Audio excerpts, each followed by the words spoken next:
Hey everyone, this is Shreya Chopra. Welcome to my YouTube channel. Let's start a new chapter of class 9th.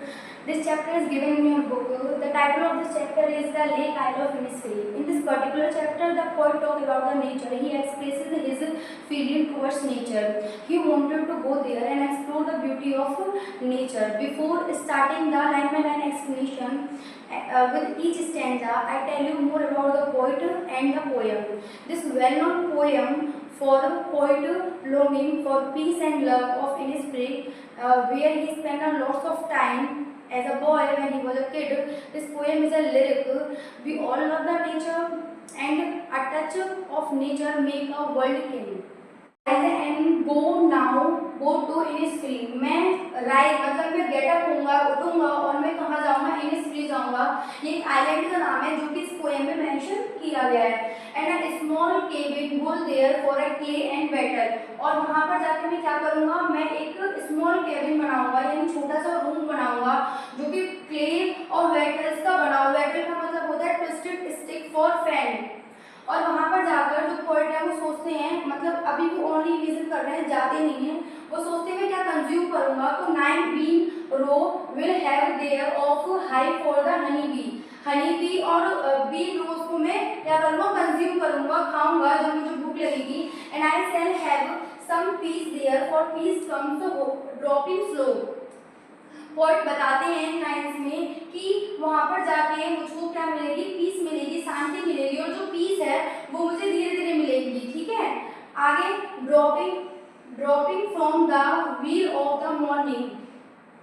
Poet बताते हैं कि जो मुझे piece है वो सबसे पहले किससे मिलेगी? सुबह सुबह जब सूरज निकलता है तो प्रॉपर तरीके से उसकी जो रोशनी है वो हम तक नहीं आ पाती है, क्योंकि उससे क्लाउड कवर करके रखते हैं. तो यही बताते हैं. व्हील का मतलब घूंघट होता है. वेयर द क्रिकेट सिंग. और जो सेकंड पीस मुझे मिलेगा वो किससे मिलेगा? एक जो स्मॉल इंसेक्ट होता है जब वो गाएगा तब मिलेगा. There midnight's all are glimmer. और रात में मुझे जो तारे हैं जब वो शाइन करेंगे तब मुझे पीस मिलेगा. ग्लिमर का मतलब होता है शाइन करना. And moon a purple glow. और आफ्टरनून यानी दोपहर में मुझे वो जो आफ्टरनून का जो व्यू होता है पर्पल ग्लो, उससे मुझे पीस मिलेगा. And evening full of the limits being. और शाम को जब हर जगह वो ब्राउन कलर की बर्ड्स घूमेंगी या फिर उड़ेंगी, उससे मुझे पीस मिलेगा. तो ये सारे जो टॉपिक है, ये सारे जो वर्ड हैं, इनसे पोएट को किस क्या मिलता है? पीस मिलता है. इसलिए वो इनिस्फ्री उस आइलैंड पे जाना चाहते हैं. I will arise not to and go now for always night and sky. I hear the lake water lapping with low sound by the shore.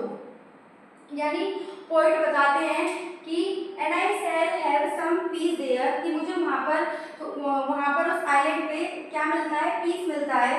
For peace comes dropping from the wheel for the morning to where the cricket sing.